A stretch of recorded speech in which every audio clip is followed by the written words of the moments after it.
or Jamaican males, boys and men, mentally, emotionally, rationally, financially, and sexually, etc. The organization serves as a masculinist movement which supports and promotes the rights and upliftment of men against systems that oppresses them. This organization sees the need for male representation on the above mentioned issues that affect them from another U.M.B.R.E standpoint. This representation entails all the aspects of Jamaican society where males are being stereotyped, discriminated against, and left behind or out of the conversation. It is therefore important that we recognize the need for such an entity to be established, and it calls for advocacy to be done.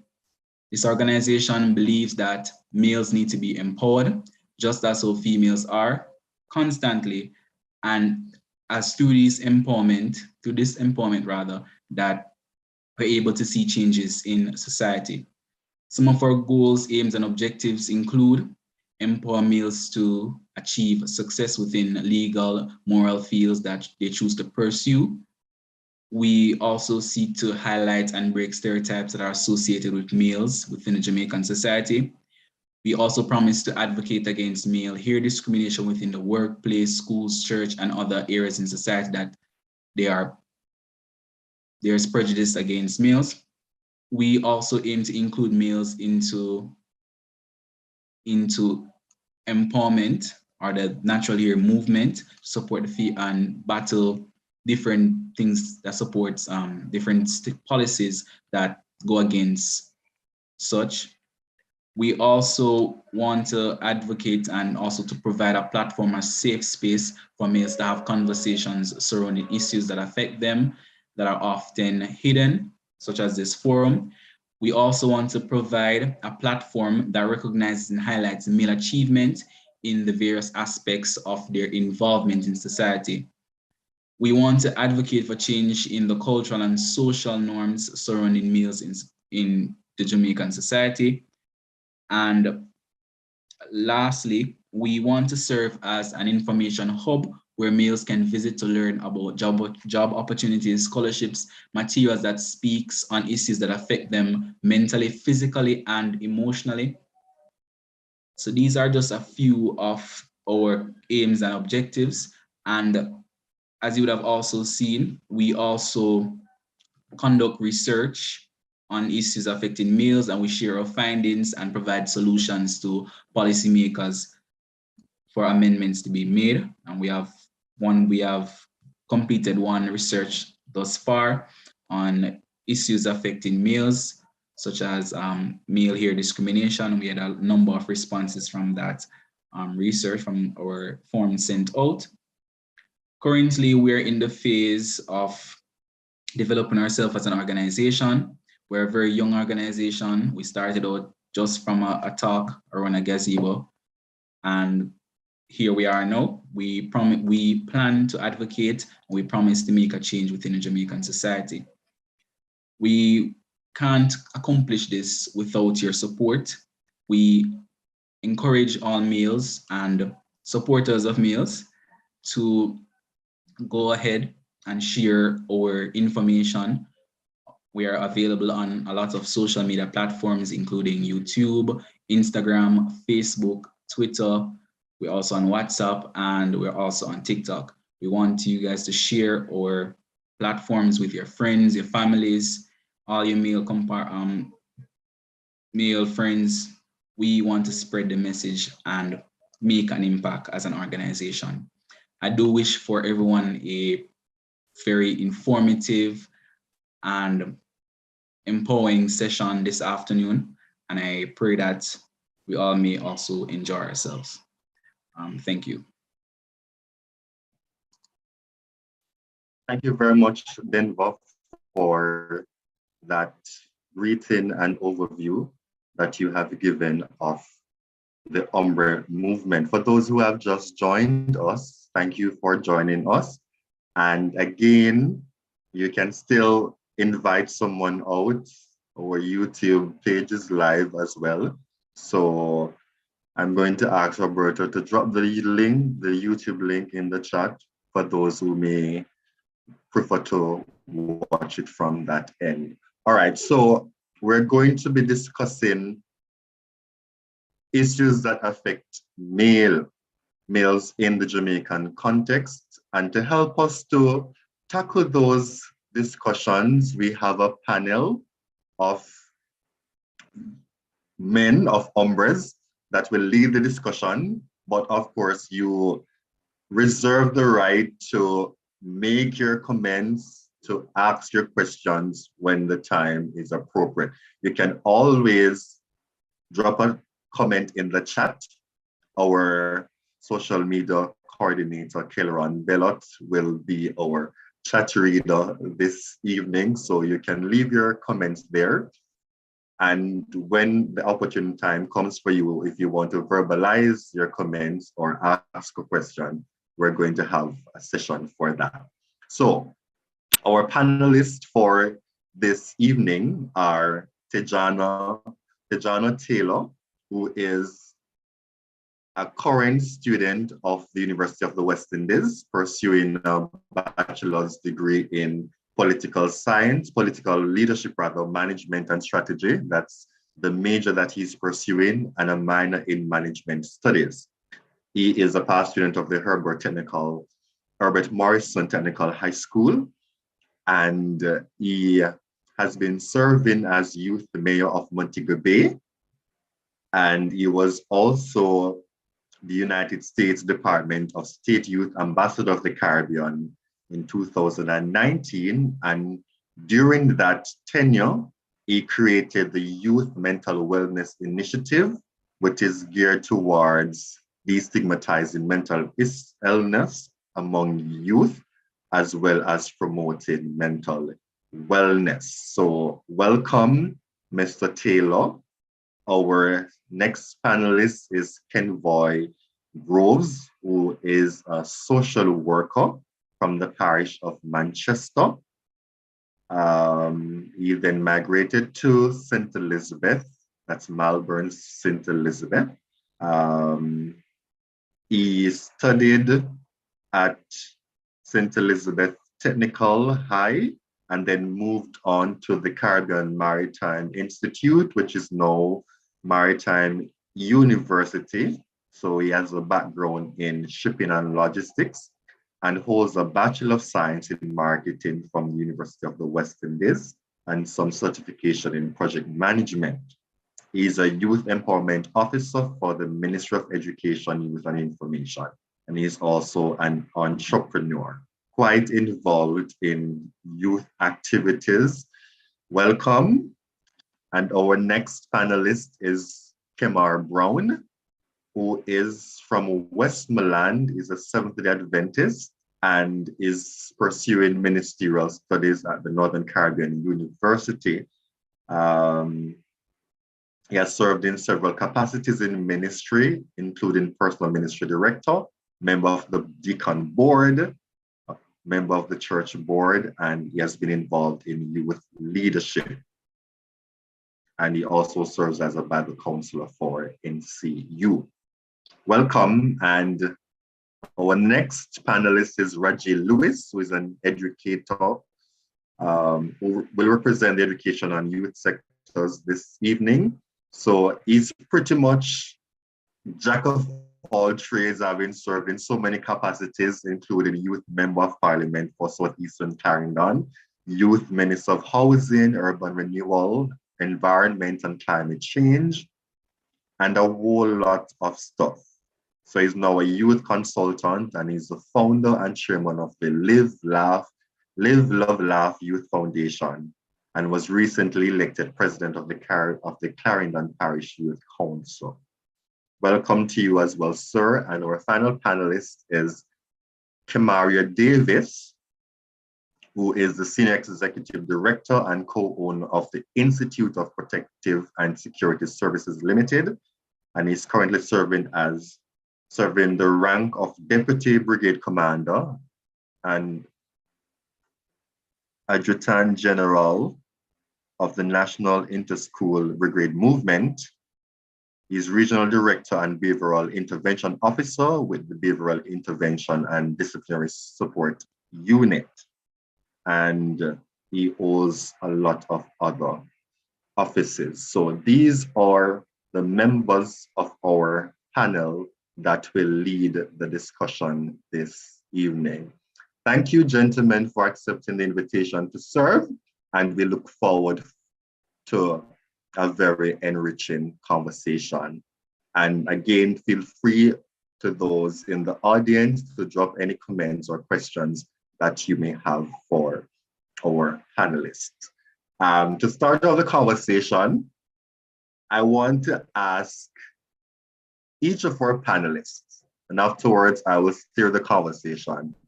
For you, what do you deem to be one of the major issues affecting males in the Jamaican society, and why would that top your list? Let me start with Mr. Taylor first. Good afternoon. Thank you so much for that. I think, if not, the main thing is our identity as Jamaican males.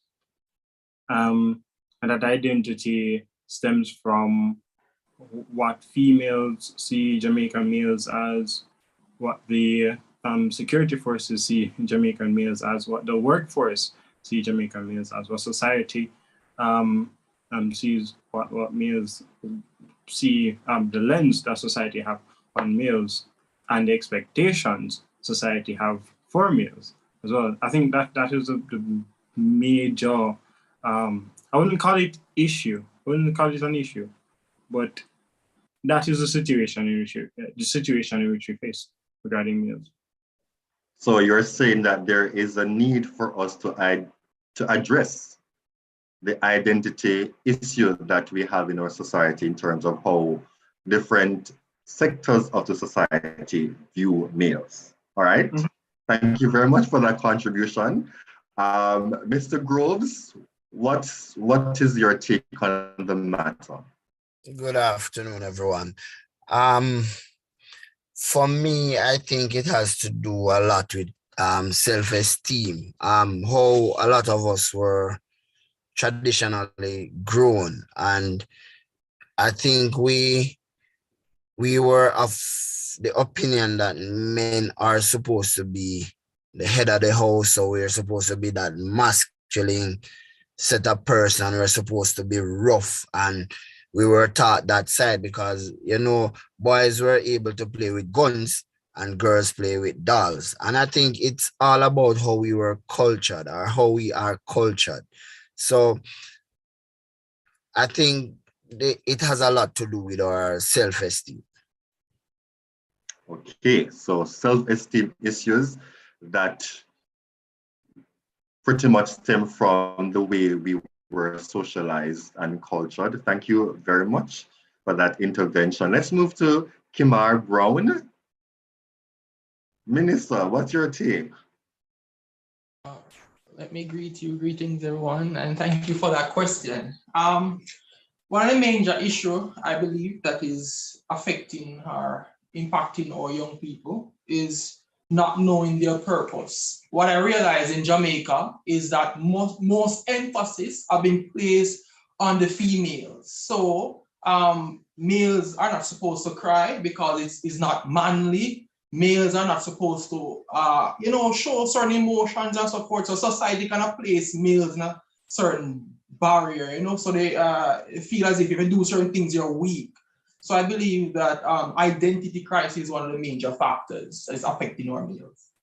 All right, so you're pretty much supporting what Taylor said earlier in the context of identity. All right, thank you. Reggie Lewis, your take?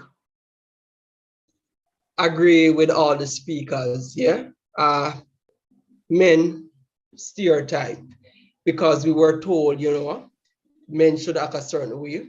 We can't cry, we can't express our emotions, nothing like that, yeah? So I do agree with the other speakers, how society deemed us. We should carry ourselves a certain way, and even if we talk standard English, we are considered a bit feminine. All right. You're not going to touch my discipline this evening, all right?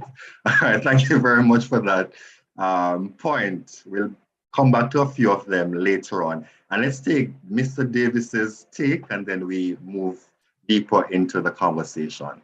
Your thoughts, Mr. Davis. Beautiful. Greetings, all.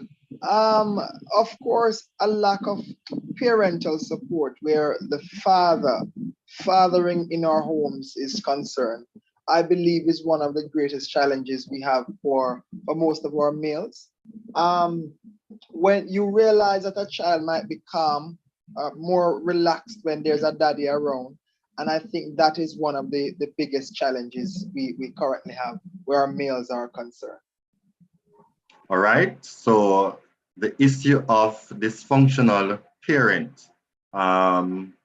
dysfunctional families rather, especially the absence of fathers, you're saying that's one of the critical issues that affect the male population in Jamaica. And on that note, if you followed our flyer, we are trying to tie in certain issues, so we're going to ask some questions around those topics. And since you brought up the issue of the dysfunctional families, I want to start with that one specifically. How does this affect our men, our males in the Jamaican context?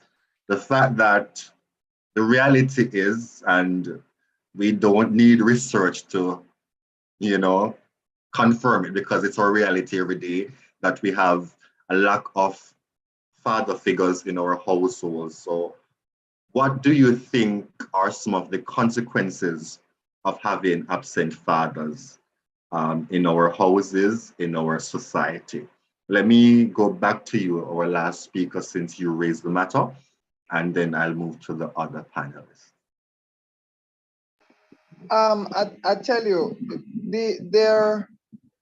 the concern comes, and it is expressed greatly when you meet some families and you realize that the mothers are not able to control the child, and it is expressed when it comes on to a male figure, a male authority within probably the education system, and I know Mr. Lewis probably can assist where that is concerned, but a male figure, a male authority figure within the school system decides to stamp authority on that child, they are very resentful. It's expressed there. It's expressed when how they interact with females, again in schools, again generally in society, because the father is not there to lead or live the example that the child is supposed to be living by. They operate, however, so to say, because they are not guided by the principles of a dad who is in the home. Now, we are not going to blame the mothers or label them as failing, because I'm telling you, there are a lot of single parent moms who do an exceptionally great job where raising a child is concerned. But you will find that a majority of the households are affected by not having the daddy around. It is expressed in behavior. It is expressed in the child's emotion and several other areas of the child's development as they go on into becoming men of the society. And then you will realize that there are chances that they would want to adopt the same principle. So you will find that they will walk around having a lot of children and become also absent in the lives of those children. So you're saying that the cycle repeats itself over time. All right, let me go to Taylor. So you just heard the comment from your colleague panelist, but it could be argued then that why is it that some men, though having grown with an absent father, still come out to be a model man? So does the father really play an important role, or can the man, the male, still come out to be positive even if the father is absent in the household?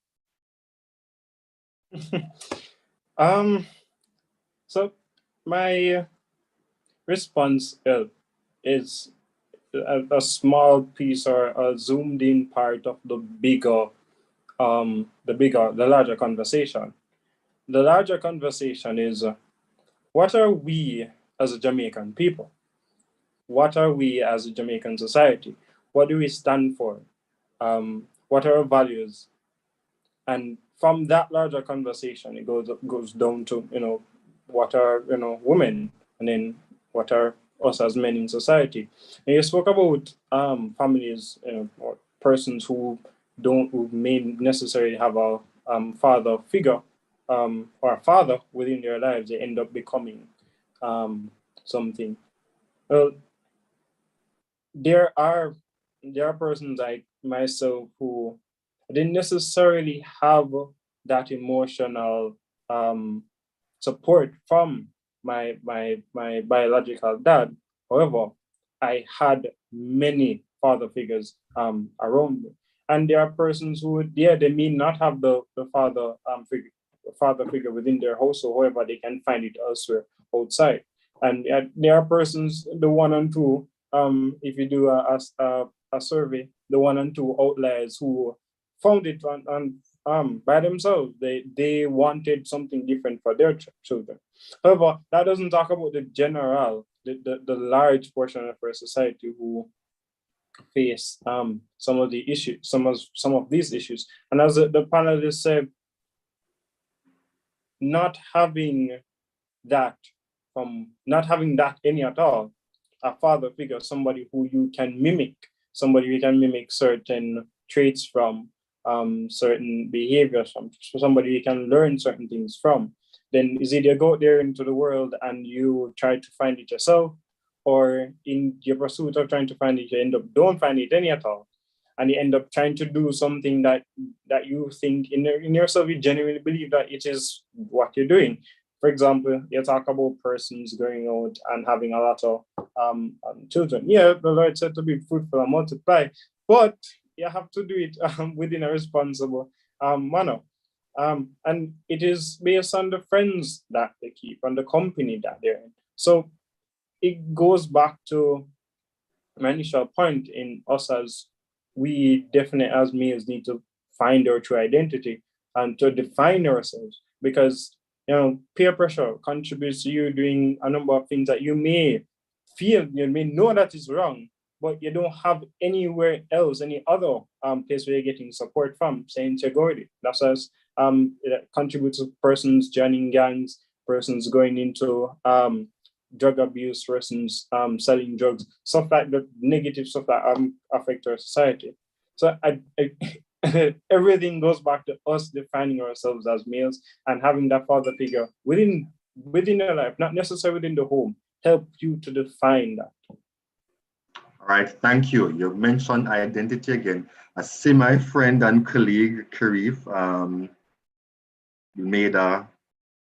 put a question in the chat. We're going to come to your question soon, Karif.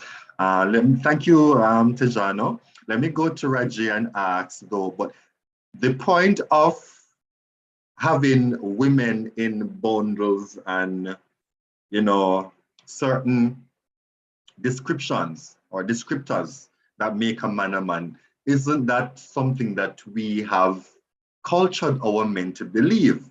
Why isn't that a contributing factor why we have that cycle continuing, even with the absence or the presence of father figures? Because the society has pushed the notion that, okay, you're supposed to be a galley. So whose responsibility is that? Trust me, something that is entrenched in our culture. And those of you on here who is old like me, it's something that even push in our music when the artists say, "Girl, man, have enough girl in a bungle." Yeah. So it is something that really entrenched in our culture. Yeah. And we hear it come out in the music. And even now, the music, trust me, it is one that us young people are gravitating to and even doing what is coming out in those songs. And just to go back, it all comes down to your mental state, your maturity. I had a father, yeah, but an absent father. He was there, but he wasn't there. But when he was there, you know, I know that he was there because his presence was felt. But regardless, grew up with my mommy. Majority of the time I was there with my mommy as a single parent. But nevertheless, that it didn't encourage me to go out, rob, thief, yeah? So it all comes down to the mindset and what you want in a life.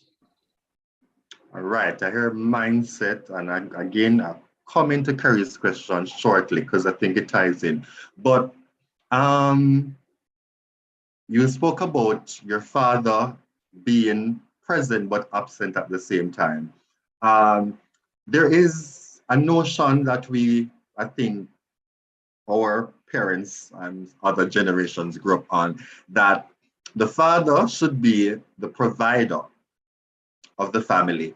And of course, some of them are absent, we know. But do you think those fathers, those older men, and again, we speak of a cycle continuing, could it be that the notion of fathers being the provider, they just see themselves as, okay, providing the lunch money, providing the food, and the child should be good, because the mother then does the affective, takes care of the affective side.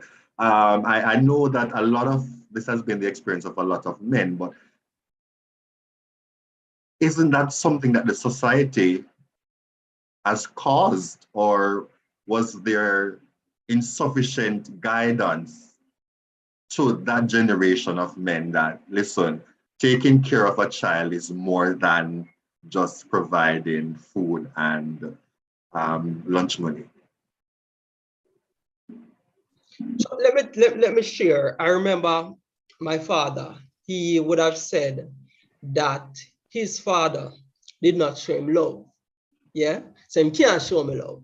So we make him know that this the generational or the cycle ends. Yeah, because even though maybe his father wasn't there, I done it right there so to make sure that I will be there for my child, show my child love. And yeah, it all go back to the whole traditional where people think that back then, when my grandmother never used to work, because she's deemed as the nurturer who take care of the house and the children, and the man is a provider, and feel that his duty is only to go out work and provide. But we do need male figures around us to support us as best as possible. I cannot say that a man can play the role of a female or of a mother. A father can play the role of a mother. Neither a mother can play the role of a father. Yeah, so it's important to have both parents and especially a father figure, especially when dealing with males, because you know that we tend to be more unruly and we tend to listen to our father more than our mom. All right, thank you. Very interesting conversation, and I see some comments in the chat. We'll take them soon. Maybe there's some other questions too. Let me jump to my ministerial panelists. Do you think there was the notion of morals and values that came up earlier in the conversation? Do you think there has been a breakdown in terms of morals and values, why our society has reached the place where it's at today, and why our men have been suffering a lot with various issues? Yes, thank you for that question. Indeed, there has been a moral breakdown. A matter of fact, I'll be taking you back to the book of Genesis, where In Genesis 1, we see where in verse 26, God create male and female, and he said that they were good. He created them perfect. But sin came into the picture. And as Romans 3 verse 23 tell us what sin caused, that all of us, matter of fact, have sinned. And as a result, sin have caused a degradation. Man rightfully should be the head of the house. Man is still, man's supposed to be the head of the house, right? Biblically speaking. But what we're seeing in society, and my brother just mentioned that his mother is the one that stand by, we realize that men are not really taking their rightful position in society. And trickle it down, if you come to, majority of churches rather, females are the one as the head of the church. We have females as pastors, females as elders. From the early conception of a child, for example, basic school, you would realize that a female is the one there as the teacher. You go to primary school, you see female as the one there. High school, majority of the teachers there are females. So we see where males don't have as much mentors, right? Because there's some things, as I talk about breakdowns of moral principle, there's some things that males go through that it's best that another male talk about it, right? For example, puberty. For example, most males struggle with masturbation, porn. They want a father where they can discuss these things with and so forth. But sometimes the males they're not there, and if the males are there, they won't discuss it. My father, I wouldn't feel comfortable. He died November of last year. I wouldn't feel comfortable talking about some things with my dad. We talk about God and so forth. Not saying my father is a bad father, but I'm just saying I wouldn't discuss certain things. I'm imploring the males who are here now. Let us be men that our sons can come to us and discuss anything with us.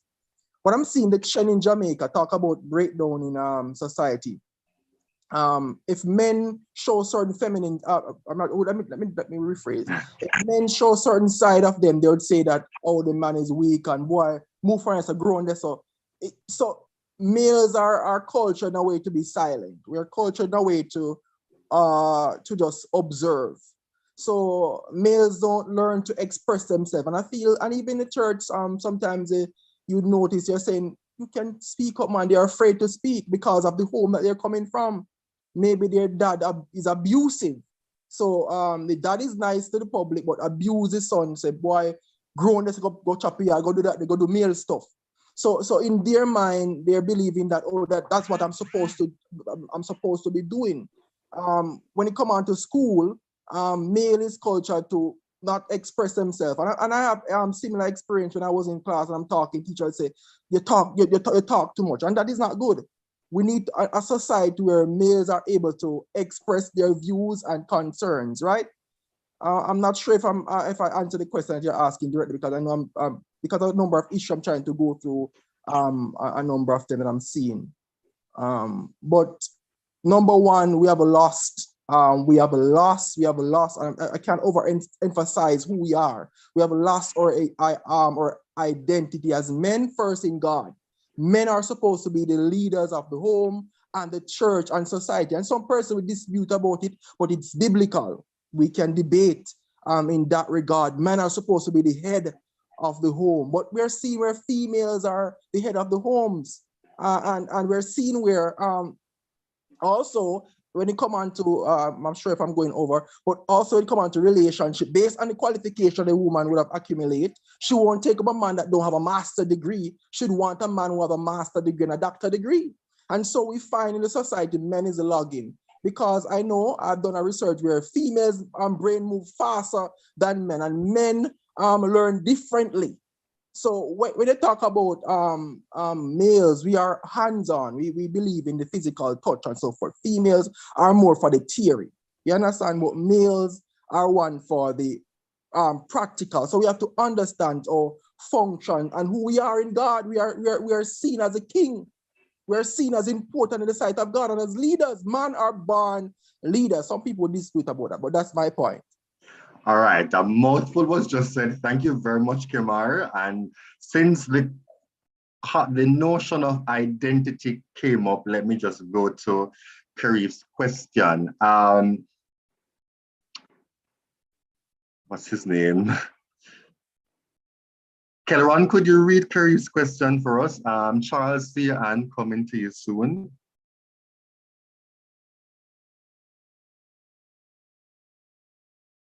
Kelleron? Yes, I am right here. Can you repeat the question that you would like me to read? The question posed by Karif Clark. Ooh, I'm seeing a lot. Hold on. Okay, Carrie Crap. Perhaps some of our answers can be found in No, go up. Karif Clark.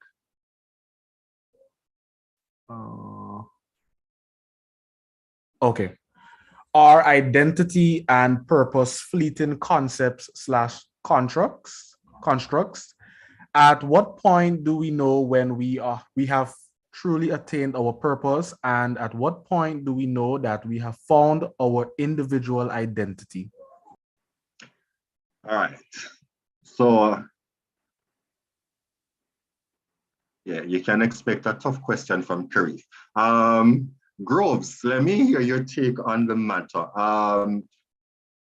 The panelists have, cited the word identity a lot of times. The whole matter of finding purpose, knowing who we are as men. Are these concepts, constructs, just being thrown out like that? Let's respond to Kerry's question. What point do we know that we have truly attained our purpose? And at what point do we know that we have found our true or individual identity? All right. So I've listened to my colleagues before, and there are certain things I want to touch on, and then I get to the question. I think one of the problem that we are having, and I see it as a problem from long time, is where we have this who is the head of the house situation. Some houses are better without males, and some houses are better without females. And I can guarantee you that. The reason why you would have a male and a female in a house as a father and a mother is that really you want a child to have traits of his mother and traits from the father.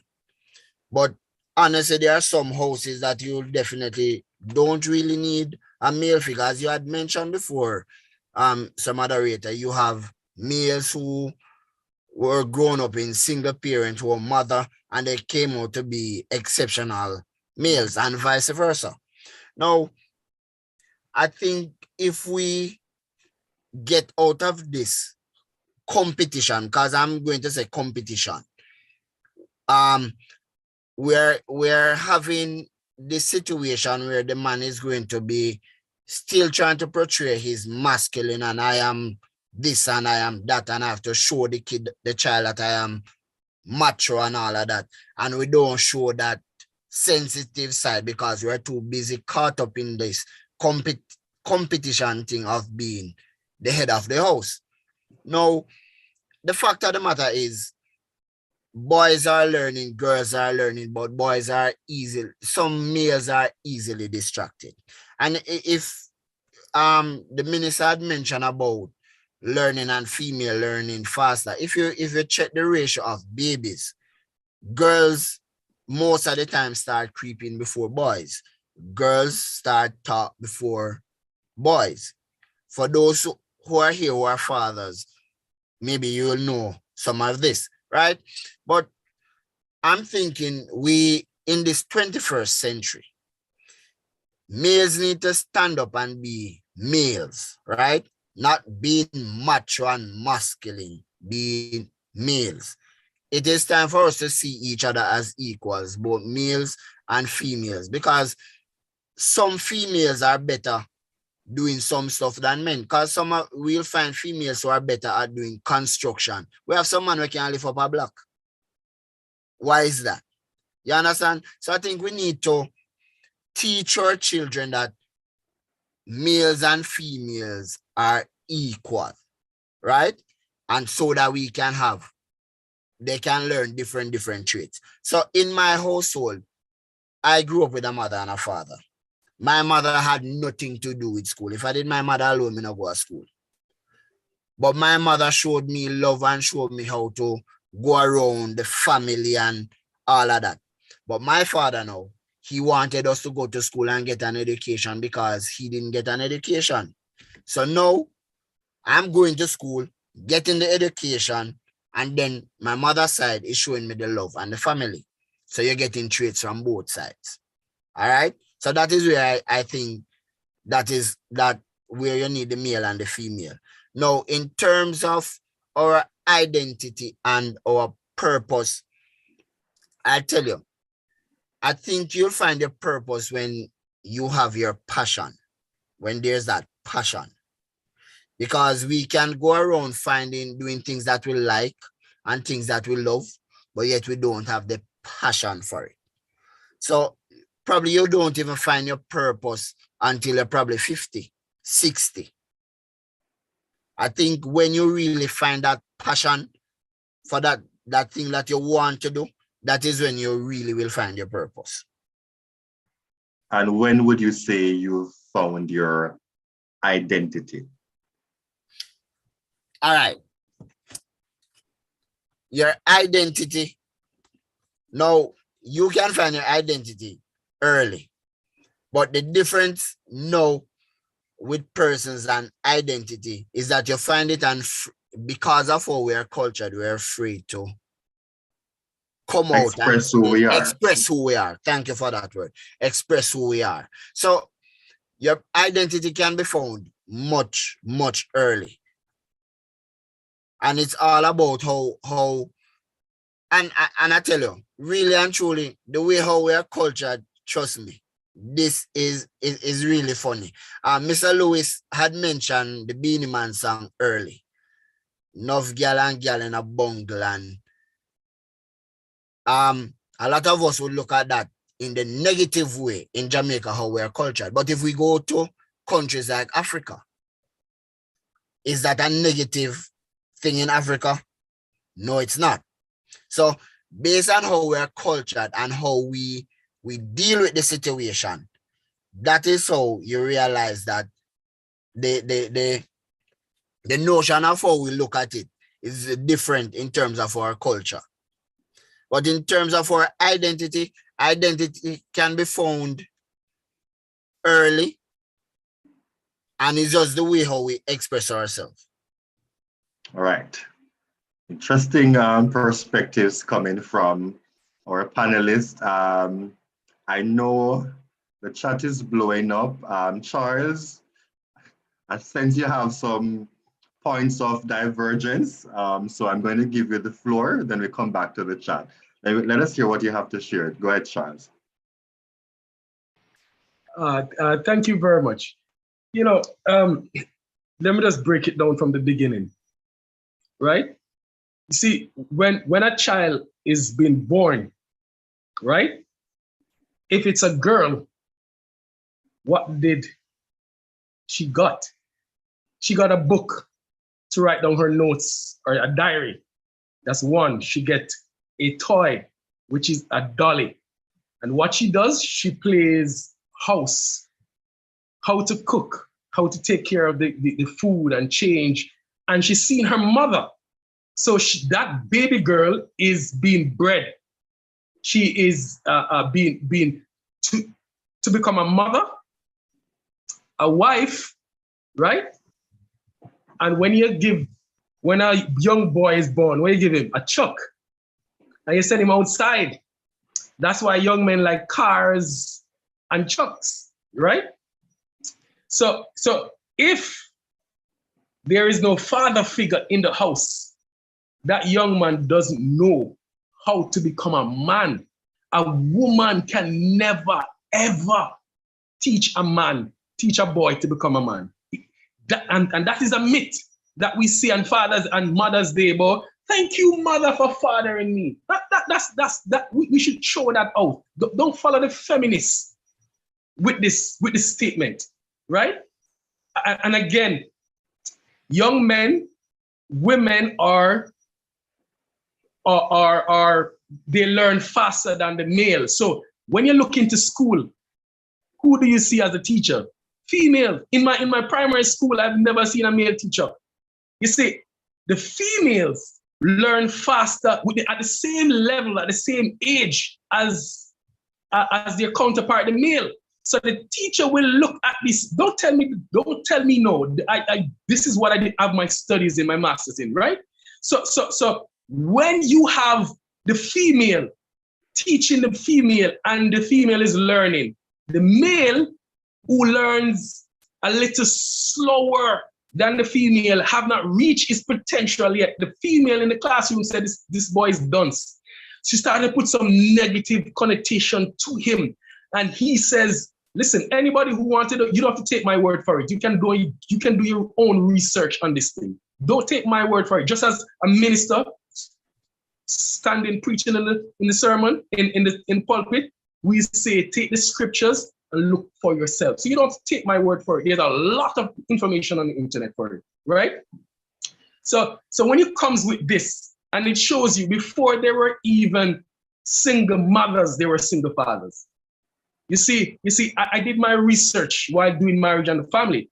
My research was single parent. And I found out that the women would have died in childbirth because there was lack of medical advances was not there yet. So, and this shows in our stories that we grew up with, like Cinderella. Who is Cinderella? A stepmother, right? And I, should I go and continue? All of these stories that we learn were single fathers. So how does the single mothers came in? And let me show you. Charles, sorry, we have to cut you because there are other people who want to intervene. But thank you for your contribution. And we're not going to agree on everything, so let me establish that. We won't, but let me ask you to be respectful in your feedback, please. Of course, Charles, your study was contextualized, and as a researcher myself, we know we can't generalize findings. So, there is truth to what you're saying based on the context, and it's okay if others disagree with your point of view. So let us be respectful in how we share our thoughts. All right, thank you very much. I know the chat is blowing up. Thank you for the comments. We're going to take some of them shortly. Karif, let me come to you. And I want you to go back to your own question on identity and purpose, give your thoughts on it, and then anything else you may want to advance. Sure. Hello. In fact, it was my intention to just listen in on this conversation. I wasn't going to say anything, but the thoughts that have been shared really have provoked some things in me. And starting with the first comment by the first panelist and the third one in terms of identity and purpose, the response that you got from, I don't remember his name, but you did ask one of your panelists to give a response, and I really appreciate that response in terms of at what time do you identify your purpose. These are questions that I still battle with in terms of coming up with a response. And it was since week I was talking to my mentor about this whole issue of identity. And perhaps we will realize that identity is something that we construct. And our identity is influenced by what we perceive as good, what we perceive as relatable, and things that we think that we don't want to take on to ourselves. So that is how we construct our identity. In the response from your panelists, I would say that it's interesting, a part of his response, in that we should be who we are. And then the conversation came to mind about the world is not ready to accept people for who they are. Because, for example, we have people who now identify as non-binary or non-gender specific, etc. The world is not ready for that type of acceptance of individual identity. And so if we were to perhaps broaden our thought of what identity is, and that it can be personal, it can be so unique to one individual, perhaps then we won't even have the need to discuss male roles, female roles, or stereotypes, etc., because we accept people for who they are. The question on purpose, I think purpose is something that evolves. So at one point, you'll find yourself fulfilling your purpose based on what you enjoy, based on the passion, based on the gratification that you get. And also, when you evolve as a different being, a different creature, you take on other perspectives in life, you also fulfill a different purpose. So I think those things I would say are fleeting, really, because they change over time as you evolve as an individual. And I think the last thing I would say what is the education system? Yes, the education system. I think we have promulgated or fostered a culture where we talk about boys not learning, boys not doing well, etc., or girls outperforming boys. But one of the things that we have to be very cognizant of is the fact that our systems are designed to test academic progress. And when we ask, for example, a male child to demonstrate or to tell us what he knows about something, he can tell us what he knows. It doesn't mean that he has not learned or that he's not learning or that he's not developing. But the school system in and of itself is designed to test what you know on paper. And boys don't often perform the best on paper at a specific age. They develop later those skill sets, really, to write on paper, to express themselves how we think they should express themselves. So perhaps we need to look at the environments that we create and what we're actually testing to see if people are really learning, if they're learning faster than another set of people, etc. Yeah, my few comments. Thank you for your few much comments, Karif. Yeah, very interesting conversation. There's so much to unpack from what is being discussed here. Just earlier before the forum, I was talking to a friend of mine who was sharing that even some of the materials that we use in school are so female-centered in terms of how the books are designed and the content that we give children to read at a particular age. And so I hear you, I hear the undertone in your voice, Kareed, that we need to look at curriculum development in terms of curriculum development, which involves assessment in terms of how we cater to the needs of our children, whatever gender they identify as, whatever they identify as.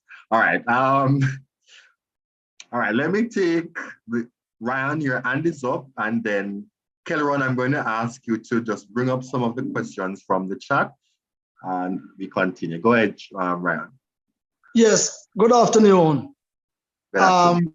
Go to join this forum by Renard. Yes, I was listening and hear the first talker was saying that it's an equal thing. Female and male supposed to see each other as a equal thing, and I put into the chat that it cannot be. It can't be an equal thing, and we must not to get distracting and misleading our children. We must always to put it in brackets that male and female are different. We must not go around and have an equal, like, man can lift up block or make cement, woman can do the same. In spite of, we must still have it as not equal, right? I'm emphasizing upon that to everyone that we must not have it as equal. In spite of them can do the same thing, it's a different.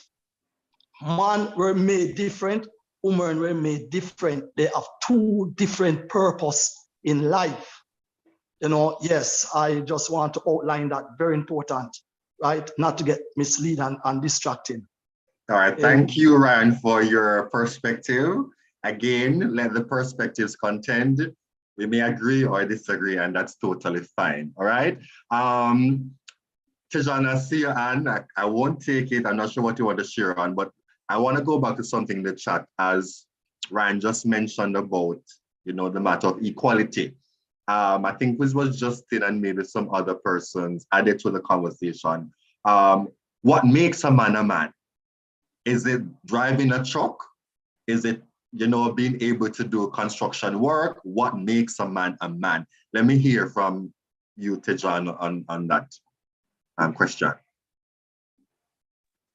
Well, what I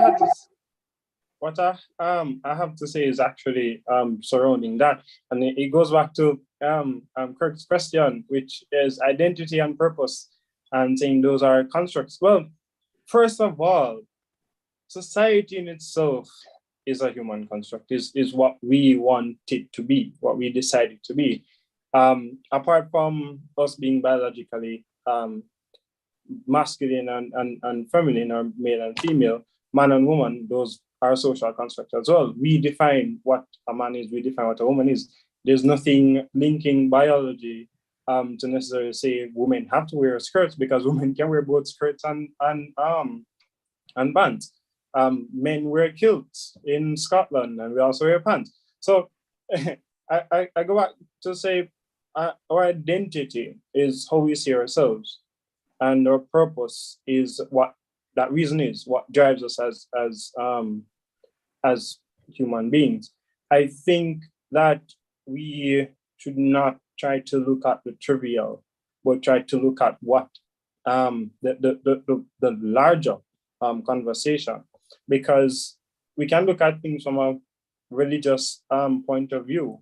However, within society, we don't just have believers, we also have non-believers, we have everybody on the spectrum. That is what a society is, a group of people living within a particular location. So for us as a society, what is the identity and purpose that we want for ourselves? Now, with that, it goes to us treating each other as human beings, and to somewhat defend the fact that the one of the panelists said that we are equal. I think what he was saying is that we are equal as males and females, as the both broad sexes in society. We are equal as human beings. We're all human beings. We're part of the same species. However, we're not the same, meaning males have different biological makeup than females. Males can do things that females can't do. Males can produce biological things that females can't produce. Same, does it take it takes a male and a female to make a child. So we are equal, but we're not the same. And it's important to preach the equality, because there are persons who take, and it goes, would take certain biblical scriptures to say, okay, men are the head of the household. Being head of the household, does that mean that you should treat your wife a particular way, or you should only provide the material things? And if ever, so it's important for us to have, and it goes back to our morals and our ethics as a Jamaican people. So in defining our identity, we have to look at our morals, we have to look at our ethics. Are we going to treat everybody as human beings, regardless of what they believe? Because if we're taking from a biblical standpoint, we were given the ability, we were given the option to make a decision. It is our God-given choice to make a decision. And within a society, we have to account for everybody within society. No, Jamaican society is binary. There's males and females. However, there's the minority who rejects that notion and wants to define themselves, wants to set their own identity, as one of the panelists say. We have to take that into consideration as well. So just going back to the overall discussion topic is, things that are affecting males in society. Within that binary perspective, the identity of our society it basically has changed, or it has deteriorated. We have a lot more persons going into well, not a lot more persons. We have the type of crime that's been committed now, the type, the levels, the quality, lack of a better term, the quality of murders that have been committed now is an atrocity. Just today, a pregnant woman and I think a male was murdered in their house. Like some of these things we're not looking at the fact that we have a lot of males who are out on the streets, who are at the stoplights and who I have are to cut you at that point. We may come back to it if we have the time. But yeah, there's so much to say on the different issues on the table. Davis, let me bring you in. What makes a man a man? I tell you, I'm here, I'm reading the comments, and I am thinking, in truer sense, a man is identified by who he is and what he really does, the role that he really plays in society. Now, it's hard to dissect the question of what it is that a man really is made of, to be honest with you. But if we look at the roles that we play in society, and I don't want to touch on what the expectations are, Because that's what we are trying to break expectation or redefine expectation. Yes. We don't want to focus on that. But really, I would say what makes a man is being guided by his obligations, whatever they are, and executing those obligations, whether it be family, societal, and that is truly what I believe it makes a man. As long as you are governed by a set of principles, and those principles, whether society accepts or not, what you are living by those principles and you are operating by said principles, you have identified who you are, what you are about, and you continue to promote yourself and assert yourself as such. Let me see, Sharif is what makes are we unconsciously promoting collective identity while suppressing individual identity? Very interesting question. My intent is not that. I'm asking the question or paraphrasing what came from the chat. And rightfully so, Sharif, if you hear what our panelists are saying, it's a construct that is very difficult to dissect, which means that people have different perspectives as to what makes a man a man. And so, of course, the description may come from maybe influenced by a collective mindset, but it could also include personal perspectives on the matter. Sharif, quickly, since you want to rebound, just shortly, let's take you.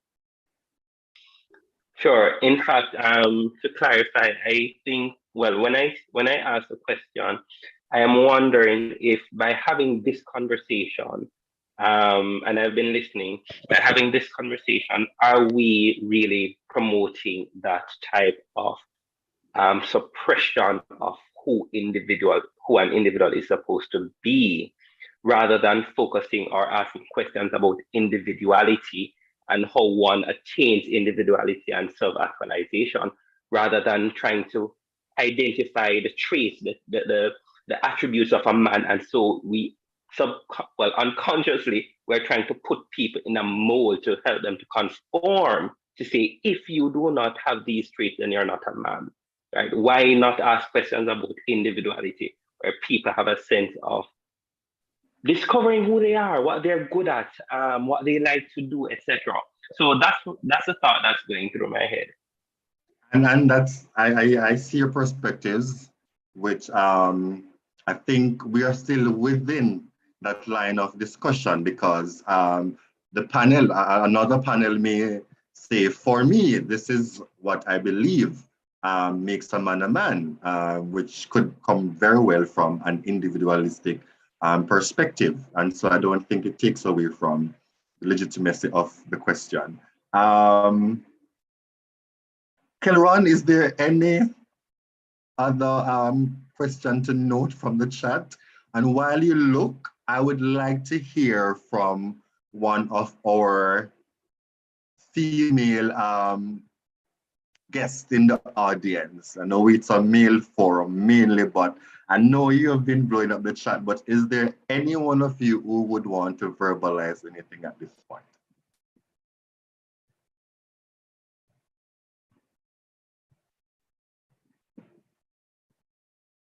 No?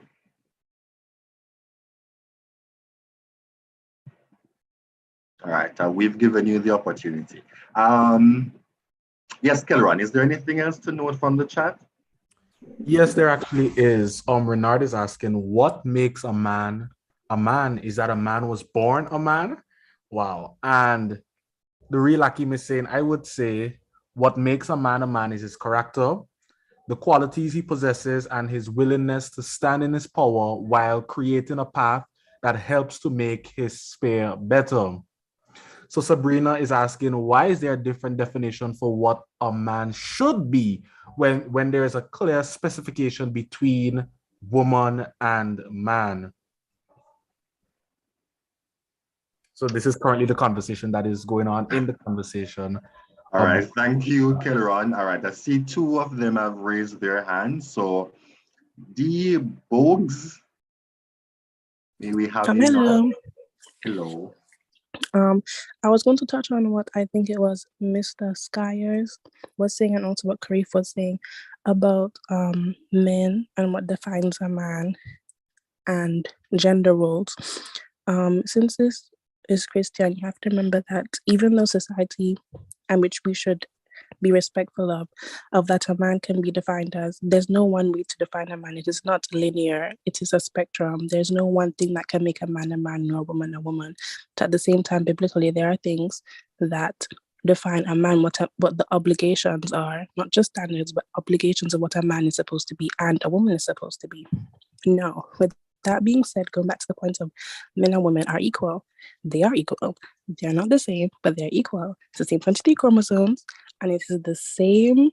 We are birthed the same way, and we age the same rate. The only reason why we age different is because of environmental factors. With that being said, there are roles of a man and a woman, and due to society, there are more fears of men dealing with the emotional implications of growing up without a good male figure. With that being said, that does not dispute the the disrespect that women face by men due to their lack of love, would it be?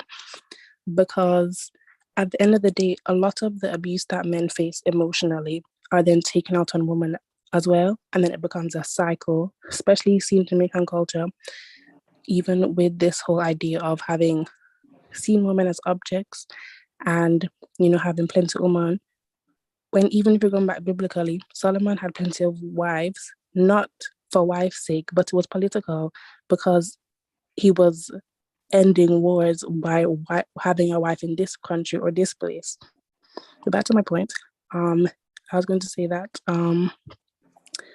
Mr. Skies was saying that without what I understood from what he said, he can correct me, was that basically if a woman alone was raising a man, then the man would be incompetent. Or if a man alone was raising a woman, then the woman would be incompetent. And that is where I disagree, because I feel as though in a society that is so straight from God, I feel like when a woman is left alone, whatever her predicament may be, to raise a child alone, that God can give her the ability to raise a whole man that can become a successful person in the world, and vice versa with a man raising a woman alone.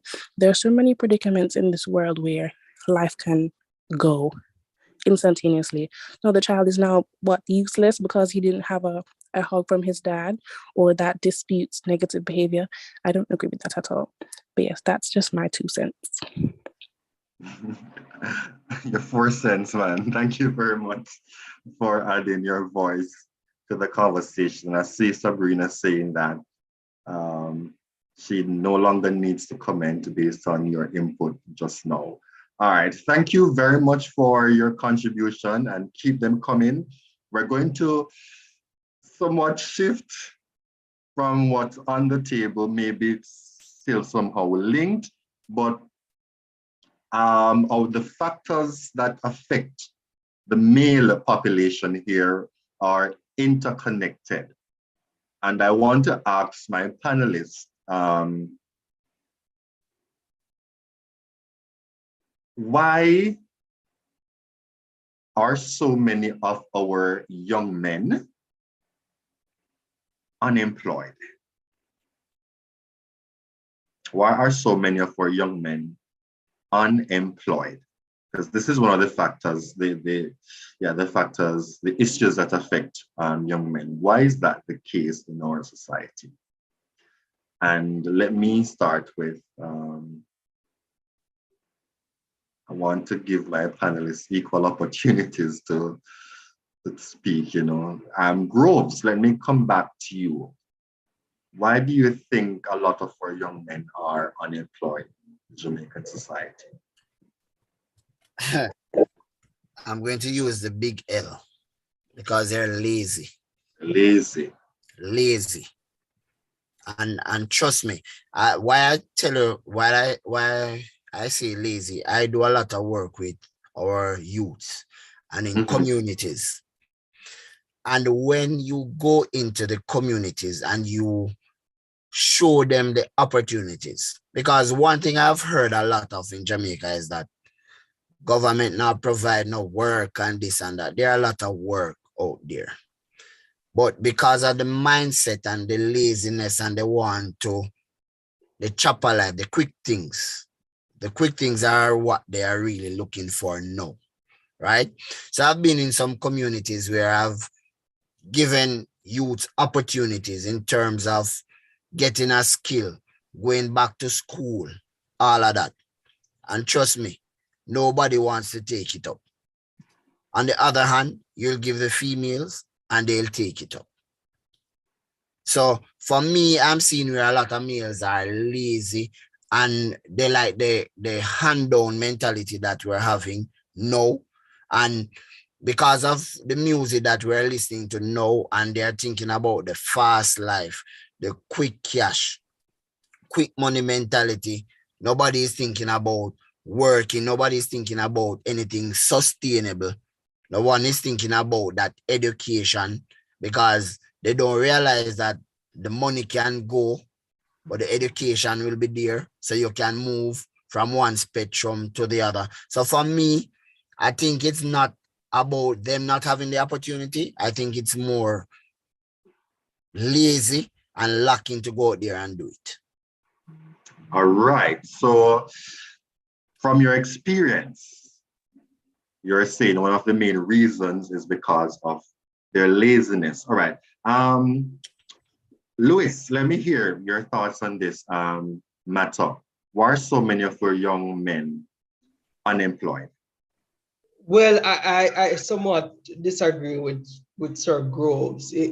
I believe it's a myriad of things why so much of our males are unemployed, and it all goes back to the whole education system and how the thing is structured, where we would have already said that female excel more than males when it comes to academic, and most of the job opportunities has to deal with more of academics than I would say hands-on skills. So you'd find that most of our females are more employed than male. In addition, and it will be frank about it, I was having a discussion about 2 weeks ago with some young people, and we were saying that we know for a certain job a female is will more be accepted than a male, especially if the employer is a male.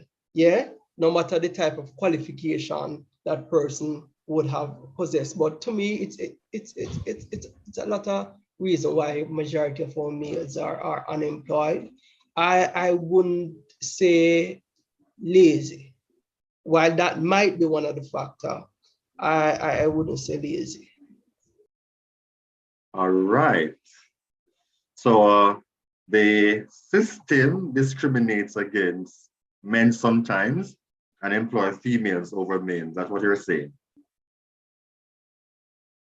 Even when men are at the head of these institutions. All right. Okay. Yes, Tejano, go ahead. I try to make it short and to the point. I would never use the term lazy to define anybody within the Jamaican society. Historically speaking, we're not a lazy people. Just putting that out there, we're not a lazy people. However, I think one of there's a myriad of things that contribute to that. The environment, the access to opportunities, the education level, the compensation, your home situation, whether or not that is your own self purpose and motivation. Because there are a number of males who are wiping screens, wiping windshield at the stoplight. Those persons aren't lazy. They're out there every single day, 5-7 days a week. They car after car after car. Person said no, they're out there pushing. There are persons who go into agriculture, the cartman them who they sell the different things. Persons who go out and sell hustle. The barbers, the persons who aren't necessarily in the formal system as a barber, but however, they have the little one shop or the little veranda where they go. So I wouldn't say that we're lazy. It's a number of things that contribute to that. One, compensation. If anybody who did economics know that if you increase wages, people go on work. Increase wages, people go on work. Different spectrum of opportunities there for persons. Persons have the ability to choose. They aren't being forced or funneled into a particular direction to say, okay, if I know this, then they can't get any work at all. And the wage, of course, contribute to persons going to other things as well, going to crime and stuff. $1 billion right now, the government of Jamaica is saying that the underground criminal organization is worth. So there are many other things that I wouldn't consider us as a lazy people. I do think that, similar to what the panelists said, everybody is different. Everybody has different things that propel them, that motivate them. There are persons who want to go into music. There are persons who want to draw. There are persons who want to do these different things, and they don't get that opportunity. And then they're funneled into a particular direction to say, okay, if it's a call center or the traditional jobs, then they can't get any work at all. So for a lot of people, and then of course, sometimes when they do go to these places that they're funneled in, the compensation is not enough for them to fund the one household with the mother and the grandmother, and if they do have children. So it's some myriad of different things there. Right. And let me just add before you go. And right. We were taught that education, a good education or a solid education, is the only way out of poverty. It might be one of the safest way out of poverty, but it's not. And the system design majority of the things, you have to possess a bachelor's degree or a master's degree with years of experience to get this employment and that employment. And we find that you doing a 9-to-5, sometime a man out there doing an odd job, even raking in more than what you doing in a 9-to-5. Yeah. All right. I hear it. I hear the comment. Let me bring in Davis. Ladies, I'm coming to you shortly. I tell you, this is a discussion I was just having with one of my directors earlier today. We have made a posting to employ additional persons. On file on my desk right now as I speak, I have 25 male applications, and I have 120 applications from females. And I thought to myself, I said, I don't need so much females. I need males. Where are they? And it begs me to I'm not going to deem them as being lazy. I am going to deem them as being not interested, because they are driven by other purposes. This includes we might not want to be to say it, but it includes the chopper lifestyle, wanting to be on that side of the road versus having to get up every morning and go to a work. There are others who just want to have their own business, quite frankly, and they have started to do the research to have their own businesses. They might not have the finances to launch these businesses just yet, but they are working in the direction of having that type of business. Another thing I think really affects why why males aren't working or aren't employed is that we ask for so many things, yet still we do not provide as a country the requisite resources in order to get people qualified in these respective areas. I hear the government saying that they want to open the labor market to international people to come in to be working in Jamaica, and we are saying what's happening with our own people. But when you look at it and you think about it, you look at a job posting and it says X, Y, and Z, this is the requirement in order for you to get this work. But was I funded properly to go to school? Was I afforded the relevant support as a young male to get a formal education? And then, am I an individual who actually wants to be in the formal education system? The education system forces us to do things that we don't want to do. And quite frankly, not everybody really learns the traditional way.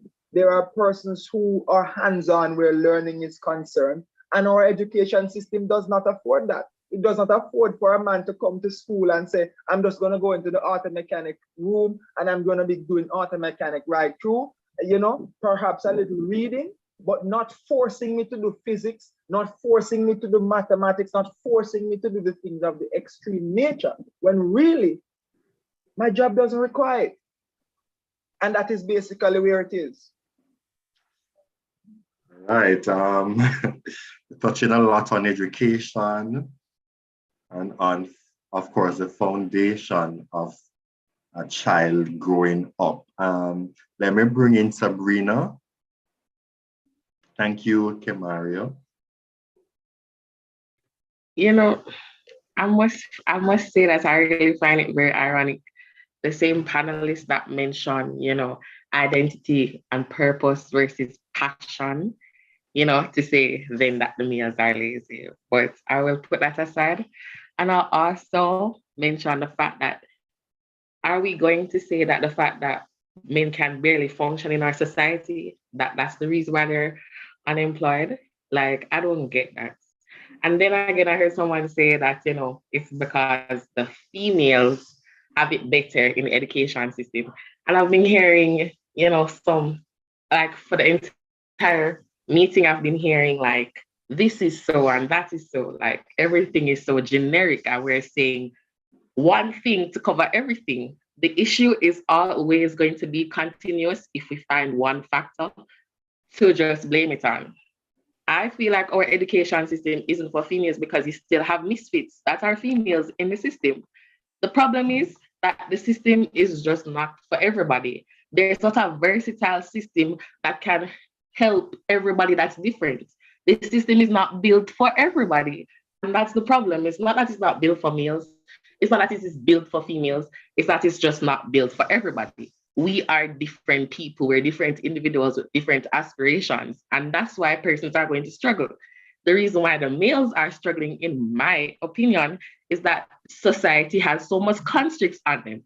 You're out of the workforce because your hair too tall. You're out of the workforce because you don't have this certain qualification. You're out of the workforce because you don't match my qualifications, because you don't look like how I want you to look, because the guy choose whether or not to wear a tie. I feel like it's because of our expectations for these men, and because we want these men, because we're giving them a definition. And I'll go back to that, because we are trying to define men. We're not accepting the men for who they are. And that's the reason why we have all of these issues, because we won't allow the men to be who they are. So I really want people to stop, I'm not saying that your opinion is not valid. Please, all respect is due to everyone that has said something.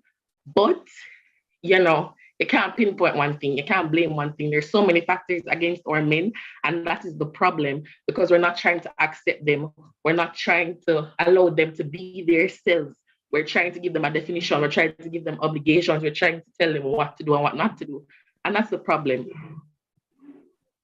Thank you. Very important point. And of course, I say Kerry agreed, because you mentioned a point that goes back to the individual identity, that notion that Kerry has been pushing since he has opened his mouth. And Kerry, you need to write on that, all right? So rightfully, the society has restricted us.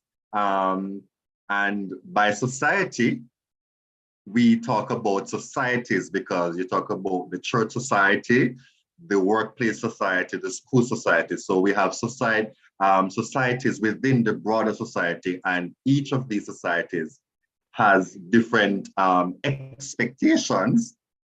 And that's what we are trying to redefine here at U.M.B.R.E, because we are limited by these different expectations that these different societies have put on us. Yes, Bugs, go ahead. Okay, so just touching off of what my good sister Sabrina was saying, another point that I want to make is that a lot of the time, even back from high school, the boys are told a lot of what not to do, but not what to do, which is basically a negative reinforcement. I used to get in so much arguments with my principal. I went to speak to by the way. A lot of teachers would reinforce the idea, just blatant low expectations of what they expect for the boys. And then when the boys prove the low expectations, they act surprised and then reinforce their negative expectations of the boys. Oh, you're coming with tight pants, or your hair long. And all these foolish ways that are rooted back to colonialism, that even if we talk about with the girls and how they perpetuate cream hair, we're not going to get into that. But the school system from when they're young, boys, not the girls too, but for the most part, boys are always given things not to do, but then they're not told what to do. So then the expectations for men become so low, even in society, because they're given so much leeway in their bad behavior, because that's what's become expected of men, down to in relationships of women expecting men to cheat and so forth and so on. But also my belief for why men don't get work, when the money don't pay. The who wants to get up and go to work, take taxi for you can't even buy patty at the end of the day. No. Sorry, let me ask you a question then. But why do females accept it? I feel as though because women are more. This is not for everybody though, but I feel as though women are allowed to stay in their home longer. They're given a home where they can where they are more comforted in a way. And also women will find more than one way to make money, because of course you have to go back to sexism as to why women are allowed to work in certain places. Because I know I don't know who brought up the point that a woman would get a job with lesser qualifications just because she's a woman. But why is that? Why is the man looking at her and saying she can get the job with less qualifications? Because he's looking for something from her. Just that simple. But that's rooted in sexism. That's different. But I feel as those women will accept lesser pay than a man would. I think that goes back to what we were talking about before, with the men being the head and feeling as though that they should receive more. And also because in society, men generally do get more pay than women. So women inherently expect less and men inherently expect more, in my opinion. But you go back to the living wages versus the cost of living, and then you go into the fast life. But who, at the end of the day, to me, I know people blame music for the culture, but at the end of the day, our music is a reflection of our culture. It's not culture reflection of music. The musicians can't go sit down and think of this out of their thin air. No, it's their reality. It is the life that they live. So at the end of the day, they have made so much more money than they would have working the 9 to 5 in Jamaica, because Jamaica doesn't have the opportunities. I don't remember who was that said that they're lazy, but I completely disagree. I think that especially men who grew up from low socioeconomic backgrounds have a mental disassociation and have no hope of becoming better because they don't see it. The only examples are people in non-STEM world, so music, entertainers and musicians and people who do illegal things, because they don't see an example. Back in the day, you could say you become a doctor, a lawyer, a nurse, or whatever, and make good money, have a good life. You don't see that now. You see nurses who can barely make their weekly grocery shopping. And then Jamaica has ridiculous brain drain. I don't know if you know what brain drain is, but that's when people, they get education here and they leave. Because why would they stay when they're not being paid well, men and women? Men get their education and they leave. Because Jamaica has a good education system when it comes to higher education. That's a fact. Sorry. But we have they to leave. cut you now because we're wrapping up in 10 minutes. Thank you very much, though, very much for sharing your thoughts. I'm going to ask this final question and we do the wrap up. My panelists, based on what was just said by Bogues, and the notion that some men are out of employment because the compensation is poor, working conditions are poor, and they have certain expectations that they have to live up to. This might sound like a personal question, and I'm asking a personal question too. Do you feel pressured by women that you need to live up to certain expectations?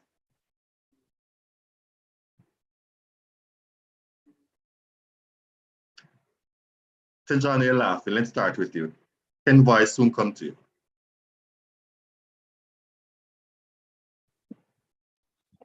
I guess that laugh is is me saying I wanted to go first. I mean, yes, there are expectations. The expectations the expectation to have a job that you can provide for your family and provide for yourself and so forth. The expectation that if you like a particular thing or you're engaged in a particular thing, then you'll be degraded for that. And if it's not up to what society wants that to be. I think if it's from anything that I would like anybody to take from what I've said for this entire discussion is that we have to look at the larger picture, because it's not anything specific. It's not because we aren't giving kids trucks and stuff. I know that's not what they say, but I was using that as an example. It is a multifaceted issue regarding males in society. We should, and the whole institutional thing is a whole other conversation regarding the community and schools and families not instilling certain morals. However, my point is, as a society, we should try to instill a sense of trying to find ourselves and to reach 100% or to utilize 100% of ourselves to do something productive within society. Whether that means you want to become a carpenter, become the best carpenter that you can become the best something that is productive within society, and not try to say, okay, you need to do this, you need to do that, you need to do that. But and it goes back to the individuality. How can you become the best you that you can become? And I think that is just the definition that we should use. All right, thank you, Tejana. Groves, let's hear you quickly. What I found funny a while ago, Mr. Madden, is out of the conversation that everybody took up the word lazy, right? Took up the word lazy and run with it, and then mentioned several other factors. And I'm saying to myself that lazy was one of the factors that I have encountered with. Now, the whole conversation and the chat sounded like I generalized all males as being lazy. And that's not what I did. I'm talking from some of my experience. But anyhow, Mr. Madden, you mentioned a while ago about the being pressured by females. And then Well, Yes. personally, I think a lot of males are now feeling pressured because of how society places emphasis on our females, and they are saying, boy, they are not good enough and all of that. It is really sad though. And it also goes to show when we talk about Mother's Day and Father's Day. So the funniest thing is, from before May, 1 month before May, you're hearing about Mother's Day coming up. And after May, Mother's Day finish, you're still hearing about Mother's Day. You don't hear it. If I ask you on the panel now, when it's Father's Day, nobody probably don't know. All right. So I think because of how society places emphasis on females, I think that they feel pressure. But as Mr. Taylor said a while ago, I think what we really need to do is and Karif had said it earlier, our personal identity. You see, if we don't find that personal identity, we won't be able to find our purpose, because a lot of us here as male, we are going through the same struggles. Where some of us are not in the best living conditions, but we still went out there and we got that education, and we tried to excel. So I think we need to find ourselves, and then we'll find our purpose. Doesn't mean to find oneself, but thank you for that. Davis, quickly, and then I come to the others, and then we wrap up. Thank you. Well, expectations, trust me.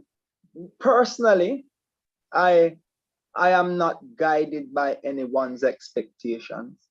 I have sought to identify my own self. And in identifying myself, I am driven to achieve a set of goals that are morally embedded in me. And within that, it achieves expectations of society, and it achieves expectations that is set out by a female counterpart. But in saying that we are pressured is a little bit of an understatement, so to say, because because we and I think it was my friend earlier said, you hear about Mother's Day from afar off. We are in the month of June, which if correct me if I'm wrong, I think June is Father's Day, Father's month or something like that. You don't know? Yes, you see what I mean. We're in the month of June 19. June 19. There we go. And we are yet to hear anything. I have strolled through Instagram. I don't see anything where Father's Day is concerned. Honestly, I didn't know what day it was. I know it's in June, but I didn't remember. And it wants you as a male to push yourself to not try to be equal, so to say, but to feel equally appreciated, because there is a sense of appreciation for a female just because she's a female. But there is no sense of appreciation for a male who does an extremely great job and, you know, is beneficial to society, contributes greatly to society. He feels as if he has to do 110 in order to feel a little bit of appreciation. And that's where I am. All right, thank you. Louis, you seem like you're precious, you know. No, repeat the question for me. Do you feel pressured by certain expectations that were outlined earlier? You know, females can stay at home longer than males because a man is expected at a particular age to leave his parents, to go out and make life, that kind of thing. And certain relational expectations, they may be some as well, some hard ones too. Do you feel a sense of pressure in that regard? They can't tell us, you know. Please. Maybe somewhat, yeah. Not fully.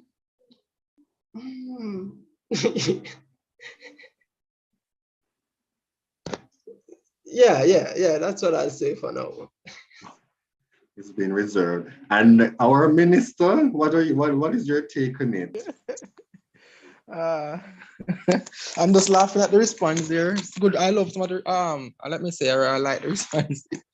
But from an early stage, I know what I wanted. A matter of fact, when I was small, about 5-year-old, even growing up like 9-year-old, I used to call my neighbor and marry the young lady and the guy, like marry them and baptize them. So I knew I wanted to be a minister. My family knew that what I wanted. That's what I wanted. A matter of fact, I was dating this young lady and she told me that she don't want a pastor, and I love her dearly, and I have to break my heart myself and tell her, young lady, I can't continue the relationship because this is what I want. So to say I'm pressured, I am the wash belly for my family, and I leave now. And in Mandeville, I'm telling my mom miss me. I'm not sure if I'm answering the question right, but I don't feel myself pressured because I knew what I wanted from an early age as to I want to be a minister. I remember one of my friends told me, why don't you go on why don't you learn to, I'm not sure when they paint the car, when they call it, something like a spray vehicle. I'm not sure the name, but he was telling me that that's what I should do. And I said to him, no, I want to be a minister, and that's what I want to be. That's what I want. That's my calling. So I believe when man knows their calling, let me not try to, because every situation is different. But in my situation, I'm speaking of my situation because some situations are varied. But in my situation, whatever I want, I'm gonna go after it. It may take time, but I know I'm gonna take my time with God. I'm gonna go forward. You understand? So I don't feel pressured at all. All right, thank you. Currently. All right, we're on time. We're going to wrap up with your final thoughts on, moving forward. What's the main thing that you think we need to deconstruct, that we need to redefine as a society with regard to males? Tejano, let's start with you. I was the first on this question. I think the specific expectations, and I use specific expectation, because we have to acknowledge that society changes. Persons who born in the 70s, they grew up in a different society than what we have now. In today's society, persons want to go out and to make their own way, want to define themselves, or they want to define themselves. So I think the important thing that society needs to do more of and to continue to is to reassure males that we aren't going to, if we don't do a particular thing, we're not going to we're not going to go into gangs, we're not going to become, I call it whatlist in society, as well as to continue to support the notion that we should try to achieve our fullest potential. But that means if school is not necessarily something that everybody wants to do, is there any skill? Is there any other thing you want to join the forces, any of the forces? If you want to become a teacher or nurse, or the opportunity is there for you to become whatever you want to become in life. It is yours. The sky is the limit. It's to just reaffirm the notion that we can become, as males, can become whatever we set our minds on, whatever we want to become in society. I just think it's just that. Thank you very much, Tejano. And to be productive, of course.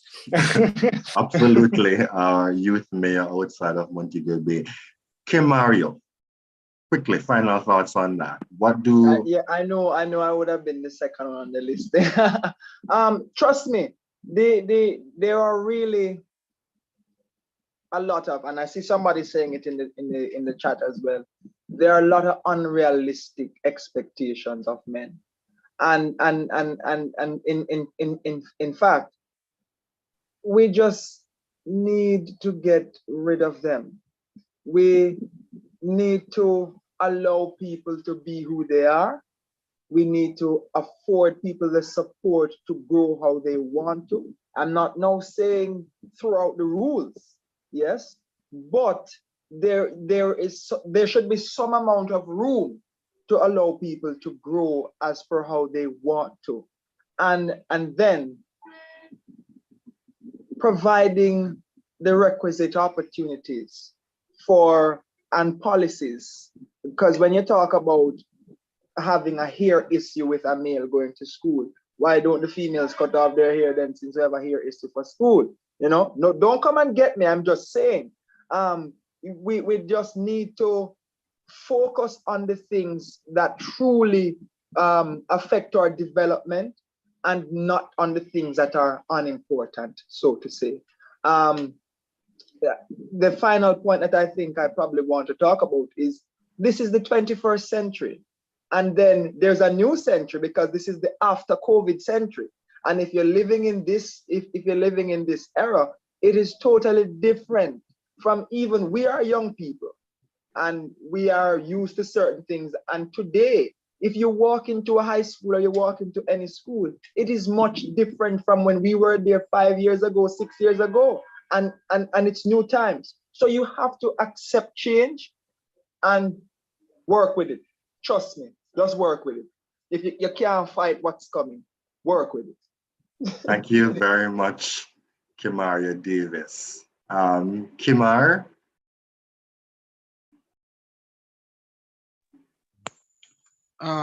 Yes, my final point, right?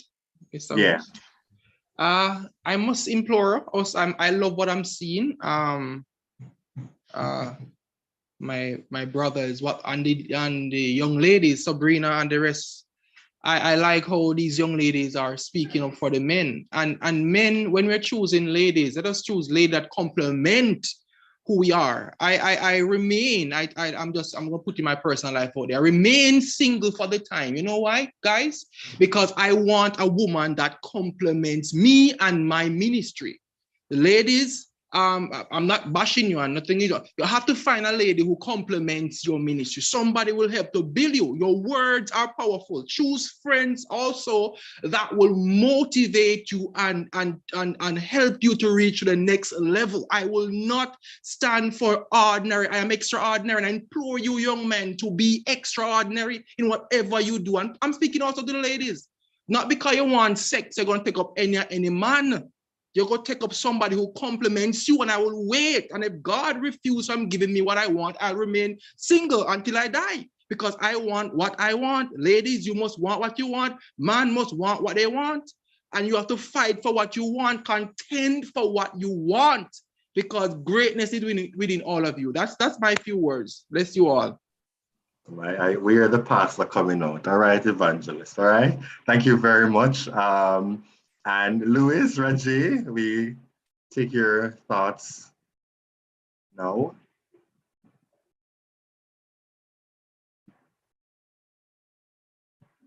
Stepped away. Mr. Groves had to leave earlier, so we apologize for his early departure. I think Raji probably has stepped away. Nonetheless, thank you so much, our panelists, for having shared your thoughts, for having, engaged the conversation, some very tough questions and discussions, perspectives. Absolutely fine.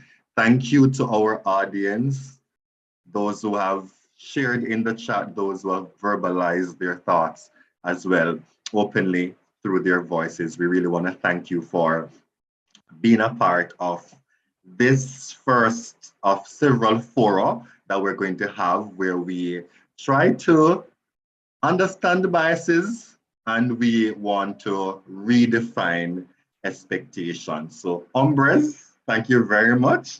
And we need to find a word for our female friends. I know, but we'll find something for you. Ladies, thank you for coming as well. And feel free to follow us on our socials. We are trying to build a new space where we can discuss issues affecting men. not only to verbalize them, but you want to have an influence when it comes on to policy with regard to education, the workforce, that kind of thing.